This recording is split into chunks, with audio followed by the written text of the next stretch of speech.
Pada kesempatan ini, Ibu ingin melanjutkan materi yang telah disampaikan oleh Bu Ana Siagian SPD, yaitu materi tentang refleksi atau pencerminan. Kemudian minggu yang lalu Pak Agus Kurestiardi sudah menyampaikan materi tentang dilatasi, yaitu perbesaran atau perkecilan suatu benda yang besarnya ditentukan oleh faktor skala K. Nah, pada kali ini Ibu akan melanjutkan transformasi yang ketiga, yaitu tentang translasi atau pergeseran. Ya. Jadi pergeseran itu, ya, misalkan Ibu posisi ada di sini, ingin bergeser ke depan, maka Ibu melangkah. Langkahnya gesernya berapa langkah? Kalau selangkah ya maju satu langkah. Bergeser ke kiri berarti arahnya ke kiri. Kemudian kalau belakang berarti arahnya ke belakang. Kemudian kalau ke kanan ya gesernya kita melangkah ke kanan. Tinggal besarnya berapa akan kita bahas pada materi ini. Nah, sebelum ke materi, apa sih yang dimaksud dengan translasi itu? Translasi adalah transformasi yang memindahkan semua titik pada bangun sejauh jarak yang sama dan arah yang sama. Jadi di sini arah sangat menentukan. Arah ke depan positif, arah ke kanan positif, arah ke kiri negatif, dan arah ke belakang negatif. Coba perhatikan berikut.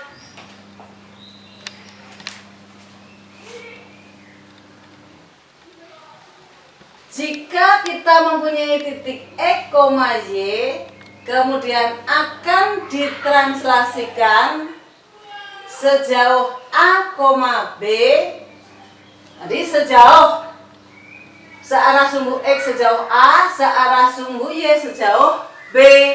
Kalau ke kiri berarti nanti ini nilainya di depannya ini negatif.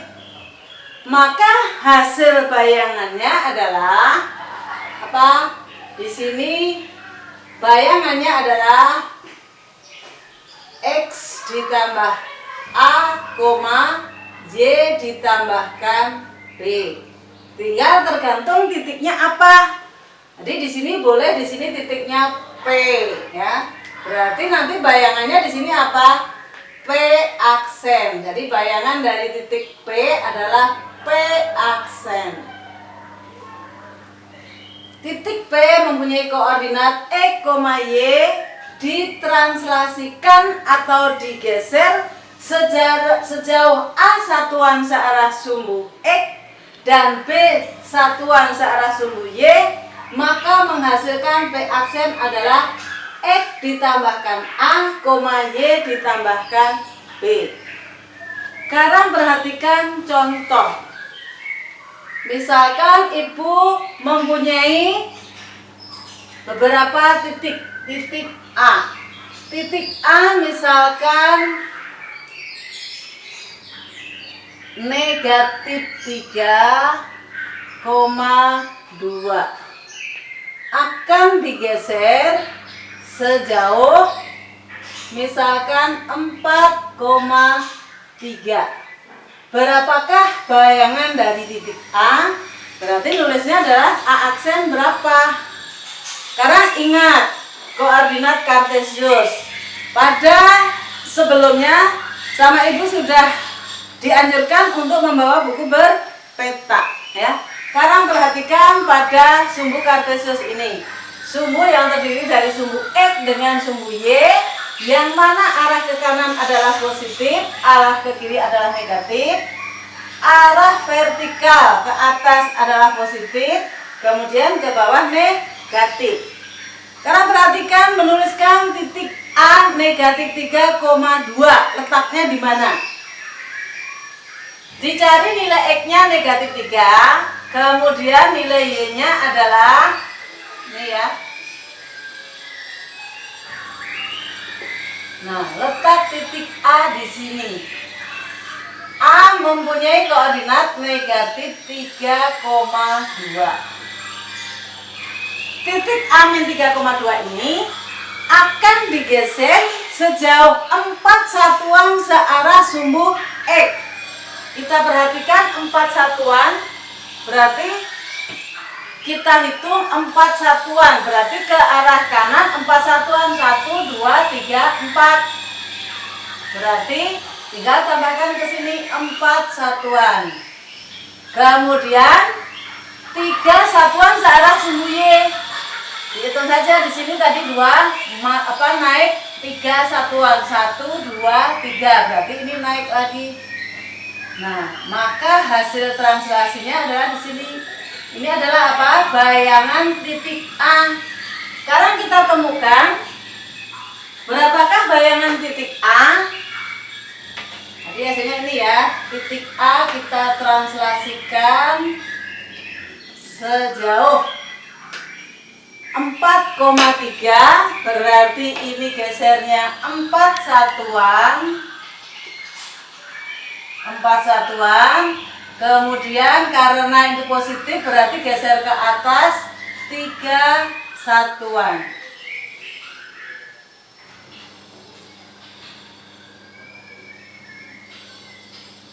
Sehingga menghasilkan bayangan berapa ini titiknya?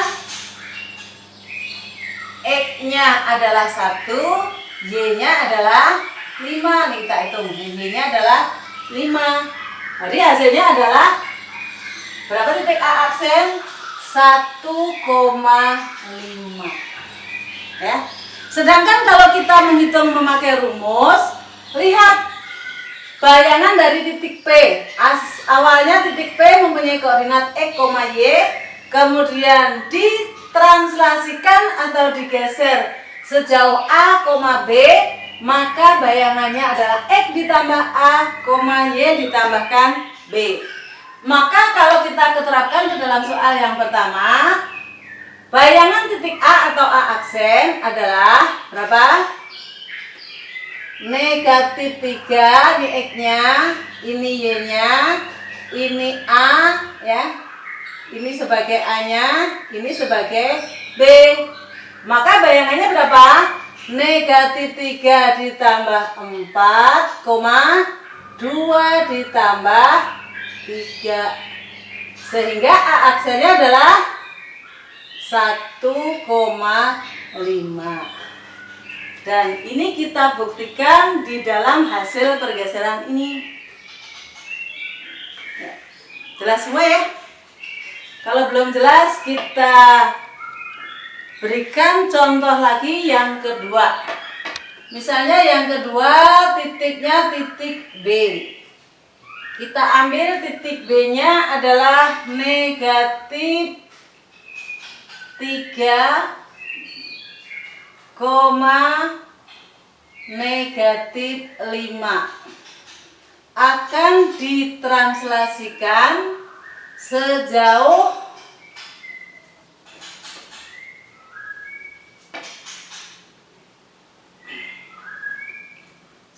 misalnya negatif 1,0.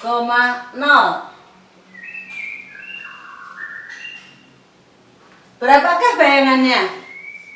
Berapakah nilai B aksen jika titik negatif, negatif 3, negatif 5 kita translasikan sejauh min 1,0.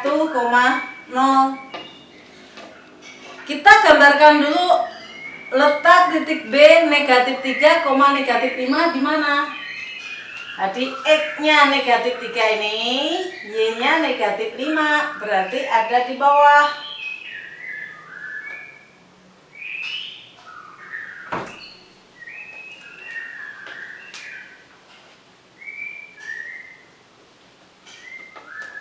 Ini titik B. Titik B ini akan digeser negatif 1,0. Artinya apa? Digeser ke kiri sejauh 1 satuan searah sumbu X. Jadi ini akan digeser ke kiri sejauh 1 satuan. Ini dari min 3 kan? Ke kiri 1 langkah 1 satuan, berarti ke min 4. Nah, kemudian Y-nya berapa? Y-nya 0. Berarti Y-nya tetap. Maka hasilnya akan ada di sebelah kiri titik B. Jadi, titik ini adalah bayangan titik B atau kita tuliskan B aksen. Berapakah koordinat daripada titik B? Kita lihat B aksen atau bayangannya, X-nya ini berapa? Negatif 4.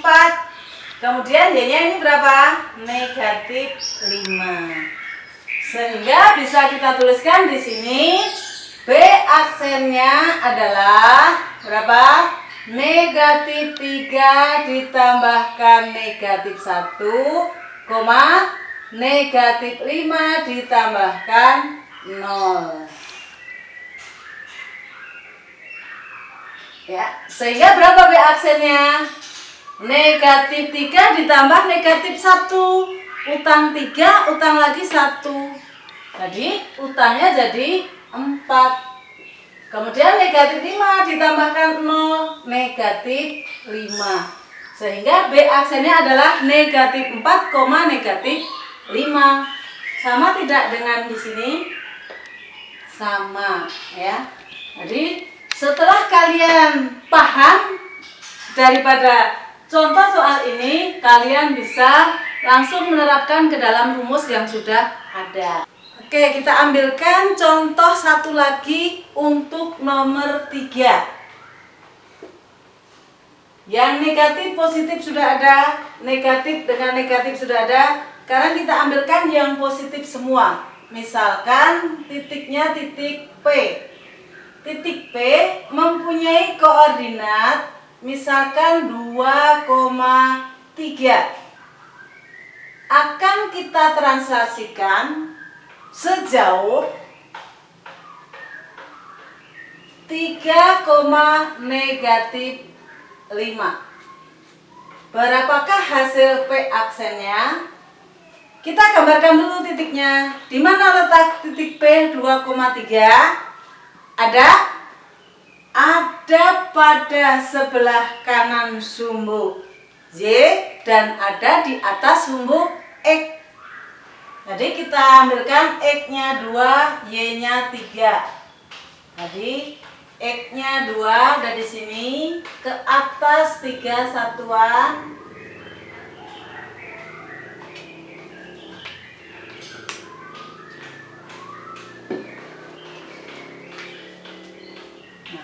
Ini letak titik P dengan koordinat 2,3. Titik P ini akan kita geser sejauh 3 satuan ke arah kanan sumbu X. Ya. Jadi ke arah kanan dari sumbu X. Sejauh 3 satuan. Berarti 2, 3, 4, 5. Nah ini bergesernya 3 satuan. Ada di sebelah kanan, berarti ada di sini. Kemudian bergeser searah sumbu Y sejauh 5 satuan, arahnya ke bawah. Jadi dari 3 ke bawah sampai 5 satuan kita hitung. Ini baru 1, 2, 3, 4, 5. Dari sini juga bisa. Jadi kita hitung sejauh 5 satuan.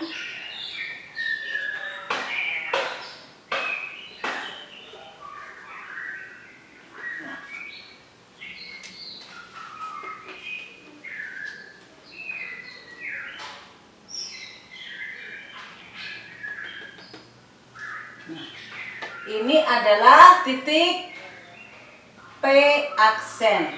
Dengan koordinat berapa? X-nya 5, Y-nya negatif 2. Jadi tadi digeser ke kanan sejauh 2 satuan. Kemudian ke bawah sejauh 5 satuan. Jadi kalau negatif itu hanya arahnya saja ke atas atau ke bawah, ke kiri atau ke kanan. Sehingga hasil P aksennya adalah 5, negatif 2. Kita buktikan coba dengan menggunakan rumus. Jadi P aksennya adalah berapa? 2 ditambahkan 3,3 ditambahkan negatif 5. Sehingga P aksennya adalah 5,3 ditambah negatif 5 berapa? Negatif 2. Jadi hasil P aksennya adalah 5, negatif 2. Paham ya? Jadi rumus di sini harus kalian pahami. Jika sebuah titik atau suatu titik P yang koordinatnya adalah X, Y akan ditranslasikan atau digeser sejauh A, B, maka bayangan P aksennya adalah X ditambahkan A dan Y-nya ditambahkan dengan B. Itulah hasil bayangan dari translasi. Sudah paham semuanya?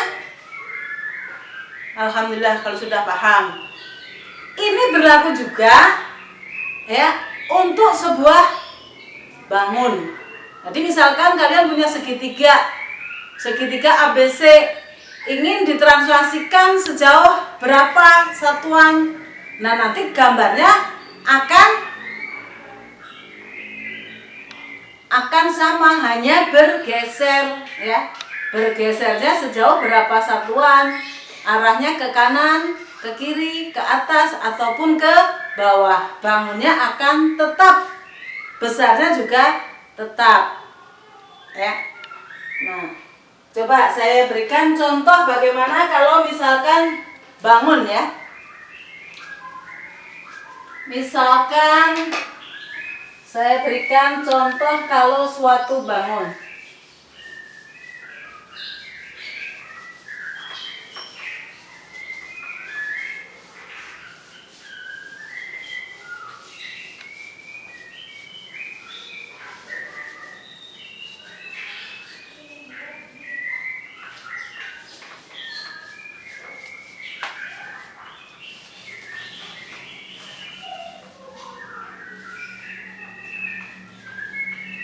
Contoh yang nomor 4.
Coba Ibu mempunyai sebuah soal yang mana soal ini merupakan suatu bangun, dan di sini bangunnya sudah diketahui adalah berupa segitiga.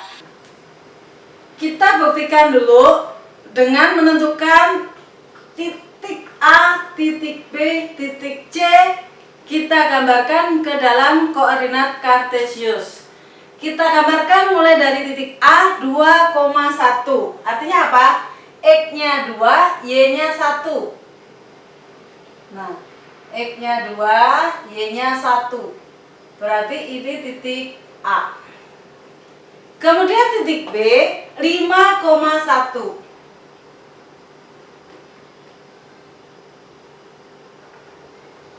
Ini titik B dengan koordinat 5,1. Dan titik C 4,3. X-nya 4, Y-nya 3.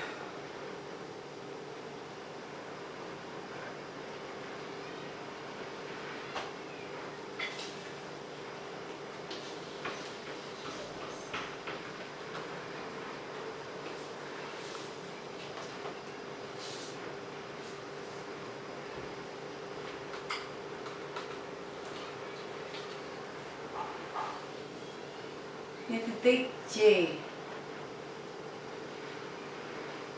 Kemudian masing-masing titik kita hubungkan dengan garis.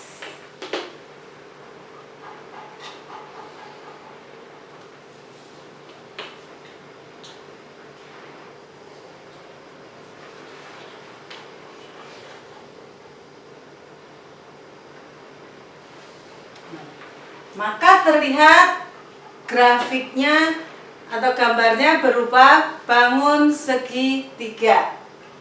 Kemudian pada pertanyaan, ya, kan sudah berupa segitiga. Kemudian segitiga ini ya akan kita translasikan sejauh negatif 2 searah sumbu X dan sejauh 4 satuan searah sumbu Y. Kita akan menentukan bayangannya. Kita mulai dari titik A. Titik A 2,1. Akan kita geser ke kiri sejauh 2 satuan. Ke kiri ya, 2 satuan. Berarti dari 2 ke kiri 1, 2. Berarti 0 ya. Berarti ada di 0. Dan 4 satuan searah sumbu Y. Berarti arahnya kemana? Ke atas 4 satuan. 1, 2, 3, 4. Sini ya. Nah, ini adalah titik A aksen. Kemudian titik B 5,1 akan kita geser sejauh 2 satuan ke kiri, 4 satuan ke atas. Titik B-nya berarti ada di mana? 4 satuan 2 satuan ke kiri, jadi 5. Kita bergeser ke kiri 2 satuan, berarti sebelah sini. Dan naik 4 satuan ke atas, berarti ada di sini. Sejajar dengan titik A. Ini titik B aksen. Sekarang kita tinggal menentukan bayangan titik C-nya. Titik C 4,3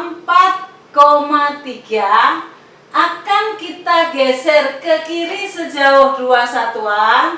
1, 2, berarti di sini. Kemudian naik 4 satuan.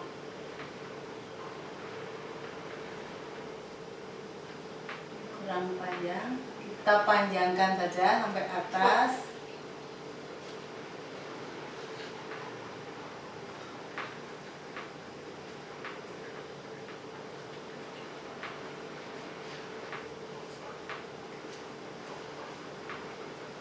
Disungguhinya. Coba. Tadi titik C-nya 4,3 ya. 4-nya nih kita geser ke kiri 2 satuan. Berarti dari 4 ke kiri berarti 2 ya. Nih. Kemudian arahnya positif berarti ke atas ya. Ke atas 4 satuan dari 3 jadi berapa? 1, 2, 3, 4 sampai 7. Nah. Maka ini diperoleh titik C aksen atau bayangan titik C. Maka kalau kita gambarkan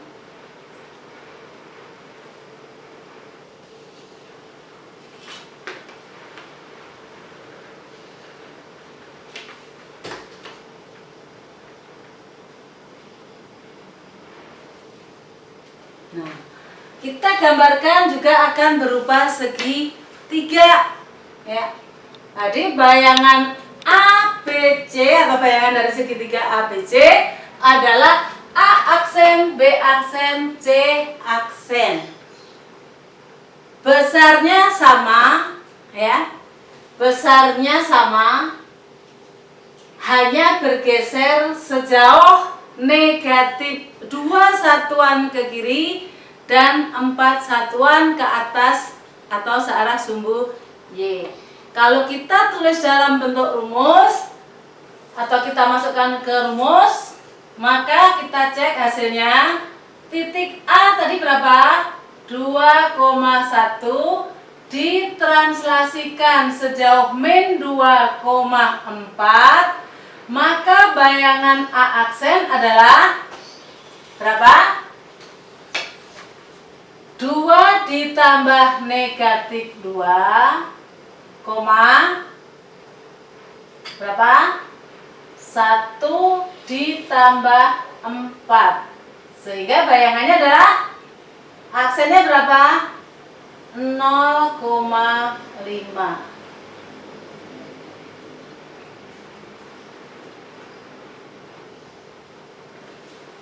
0,5 A aksen. Betul ya?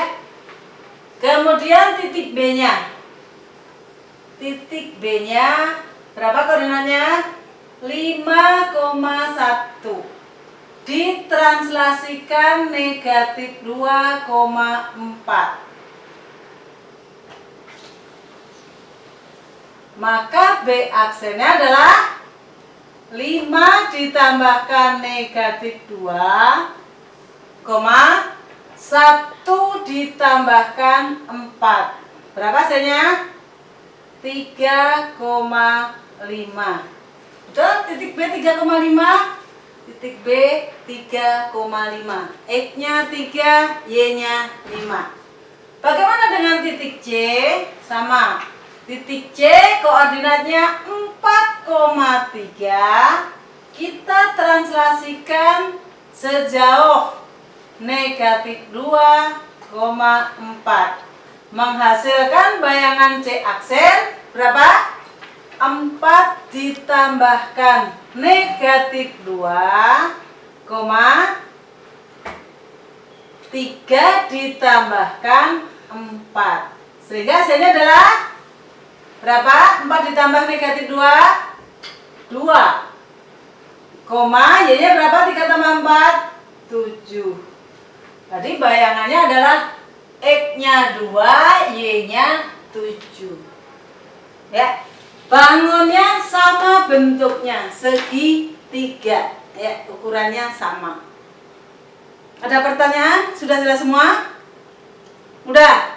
Sekarang bagaimana kalau misalkan ada soal yang bayangannya dan translasinya diketahui, maka titik berapakah itu yang ditranslasikan? Sebagai contoh begini. Yang terakhir ya, nomor 5.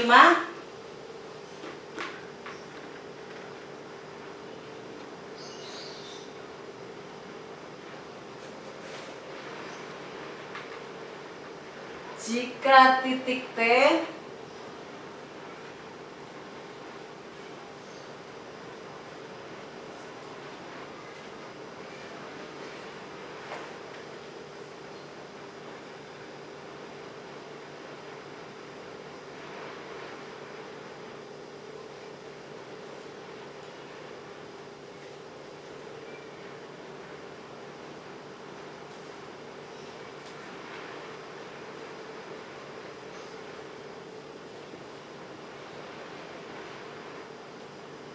tentukan. Nah, sekarang bagaimana caranya? Jika titik T A, B ditranslasikan sejauh min 2,5 menghasilkan bayangan T aksen 6,1. Berapakah besarnya titik T? Bagaimana jawabannya? Tinggal kita masukkan saja ke dalam rumus. Jadi di sini titik T-nya adalah A, B ditranslasikan negatif 2,5. Nah, di sini berapa? T aksennya adalah 6,1. Sehingga diperoleh apa? A ditambah negatif 2, ya kan? A tambah negatif 2 sama dengan 6. Berarti A-nya berapa? A-nya sama dengan 6 ditambah 2. Berarti A-nya sama dengan 8. Kemudian B ditambah 5. B ditambahkan 5 sama dengan 1. Maka B-nya sama dengan 1. Ini pindah ruas, positif jadi negatif 5. 1 negatif 5 berapa? Punyanya 1, utangnya 5. Berarti nilai B-nya adalah negatif 4. Jadi titik T-nya ketemu. Titik T-nya tadi kan A, B. Maka di sini kesimpulan jadi titik P adalah A-nya berapa? A-nya 8, B-nya negatif 4. Ya. Ada pertanyaan tidak? Semoga kalian paham dengan apa yang Ibu sampaikan, ya.